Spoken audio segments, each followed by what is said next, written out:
વિદ્યાર્થી મિત્રો, આ વિડીયોમાં જોઈશું ધોરણ 9 સામાજિક વિજ્ઞાનની એકમ કસોટીનું સોલ્યુશન, જેમાં આપણે જોઈશું એક ગુણના પ્રશ્નોનું સોલ્યુશન. તો સૌથી પહેલો છે જોડકા. તો અહીંયા દાંડી યાત્રાનો પ્રારંભ, તો પહેલામાં શું આવશે? આઈ એટલે કે 12 માર્ચ 1930, બરાબર. Okay, 12 March 1930. તો પહેલામાં આવશે 12 માર્ચ 1930. નેતાજીનું હુલામણું નામ, તો આ નેતાજી કોનું નામ હતું? તો સુભાષચંદ્ર બોઝ. બંગાળના ભાગલા, તો જવાબ આવશે વાઇસરોય કરઝન. ગદર પાર્ટી, તો જવાબ આવશે ઈ લાલા હરદયાલ. ત્યારબાદ કેસરે હિન્દ, તો જવાબ આવશે મહાત્મા ગાંધી એટલે કે ડી જવાબ આવશે. ત્યારબાદ સરહદના ગાંધી, તો સરહદના ગાંધી તરીકે જે પ્રખ્યાત હતા તે હતા જે ખાન અબ્દુલ ગફાર ખાન. સુરત કોંગ્રેસ અધિવેશન, તો જવાબ આવશે અહીંયા એચ ઈસવીસન 1907.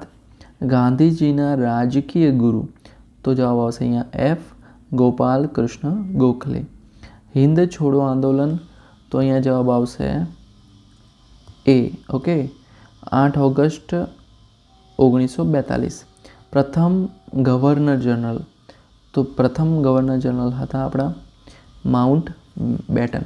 ઓકે, તો અહીંયા થાય છે પ્રથમ જે જોડકું છે એ પૂરું. ત્યારબાદ તમને અહીંયા પૂછ્યું છે કે ભાઈ 1-2 વાક્યમાં જવાબ આપો. હવે અહીંયા બહુ સરસ વાત કરી છે કે ભાઈ આ મતલબ શું આ બધા ક્વેશ્ચનનો, એની વાત અહીંયા કરી છે કે ભાઈ લર્નિંગ આઉટકમ શું છે, શું શીખ્યા તમે, બરાબર. કે ભાઈ લોકશાહી સરમુખત્યારી સાથે સંકળાયેલી રાજકીય શબ્દો સંકલ્પો. જો કે તમે ટેસ્ટ માટે તૈયાર કરો છો, એક્ઝામ માટે, પણ રિયલી તમારે આ બધું શીખવાનું છે. જો શીખવામાં ફોકસ રાખશો તો તમને બહુ હેલ્પ થશે, બરાબર, કંઈક ફાયદો થશે. બાકી ગોખીને તમે જ્ઞાન ડાયરેક્ટલી બુકમાં મતલબ પેપરમાં લખીને પછી આવશો, માર્ક્સ આવશે પણ પછી કંઈ કામમાં નહીં આવે. બીજું, ધોરણ 9 માટે ખાસ એસાઇનમેન્ટના વિડીયોઝ મૂકેલા છે. એમાં જે આપણે પદ્ધતિસર મતલબ ગણિતમાં વાત કરી છે, તમને શીખવાડ્યા છે દાખલાઓ, તો જરૂરથી ચેકઆઉટ કરજો, તમને બહુ ઉપયોગી રહેશે.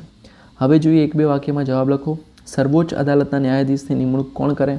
તો રાષ્ટ્ર પ્રમુખ કરે, બરાબર. દરેક રાજ્યમાં કેટલા ઉચ્ચ ન્યાયાલય હોય?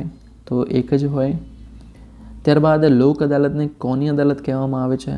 તો ગરીબ તથા નબળા શોષિત લોકોની અદાલત કહેવામાં આવે છે. નજીરી અદાલતનું કાર્ય શું હોય છે? તો નજીરી અદાલતનું કાર્ય હોય છે કોર્ટ ઓફ રેકોર્ડ તરીકેનું છે. નીચલી અદાલત કોને કહેવાય? તો ભાઈ એનું તમારે કામ જાતે કરવાનું છે, રાઈટ. ત્યારબાદ સર્વોચ્ચ અદાલતના ન્યાયાધીશની વય નિવૃત્તિની ઉંમર કેટલી હોય છે? તો 65 એટલે કે 65 વર્ષ હોય છે. ત્યારબાદ વિકલ્પો છે. કર્કવૃત પર સૂર્યના કિરણો સીધા પડે ત્યારે ભારતમાં કઈ ઋતુ અનુભવાય? તો ઉષ્ણ ઋતુ. મે માસમાં મલબાર કિનારે થતો થોડો વરસાદ, જે શરૂઆત હોય છે વરસાદની, એને કહેવાય આમ્ર વર્ષા. અલ નીનો સ્પેનિશ શબ્દનો અર્થ કયો છે? તો નાનું બાળક. ઓક્ટોબર હીટ અને સ્થાનિક ભાષામાં શું કહે છે? તો ભાદરવી તાપ. ત્યારબાદ ખાલી જગ્યાઓ છે. ઋતુઓ પ્રમાણે બદલાતા પવનોને શું કહેવાય? મોસમી પવનો કહે છે. ભારતમાં ખાલી જગ્યા દુનિયાનો સૌથી વધુ વરસાદ નોંધાયો છે. એમ તમને નામ સાંભળીને એમ થાય કે ભાઈ ચેરાપુંજી, બરાબર, પણ હવે નવી જગ્યા આવી ગઈ છે, બરાબર. તમે જ્યારે ગૂગલમાં સર્ચ કરશો તો પણ તમને મળી જશે, બરાબર. તો એ હવે કામ બી તમે જાતે કરી શકશો કે પછી હું તમને કહી દઉં? તો જો એનું નામ છે મૌસી નરમ કરીને એક ગામ છે, બરાબર, ત્યાં. ઓકે, જે મેઘાલયમાં જ આવેલું છે, આઈ થિંક મેઘાલયમાં જ છે, રાઈટ. મૌસી નરમ, હા, બરાબર. ત્યારબાદ ભારતમાં પરંપરાગત રીતે કેટલી ઋતુ છે? 6 ઋતુઓ છે. જૂનથી સપ્ટેમ્બર દરમિયાન દેશનો ખાલી જગ્યા એટલે કેટલા 80% વરસાદ પડે છે.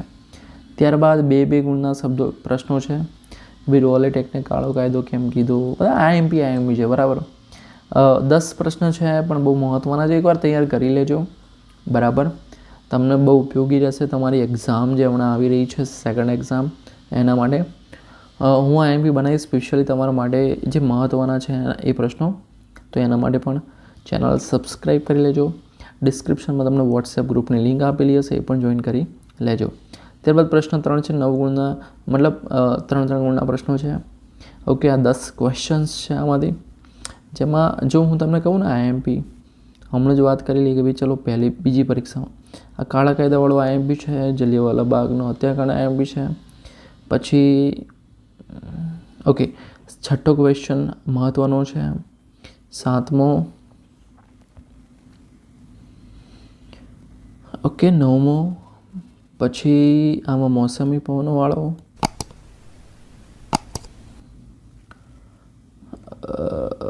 બીજો, પછી આ બધું શું બ્લુપ્રિન્ટ પ્રમાણે તમારે ધ્યાનમાં રાખવું પડશે. ઓકે, તો ચલો ડિટેલમાં આપણે વિડીયો બનાવીશું ત્યારે વાત કરીશું.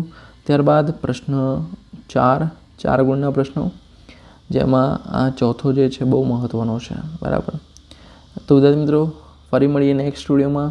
ત્યાં સુધી good bye, take care, all the best.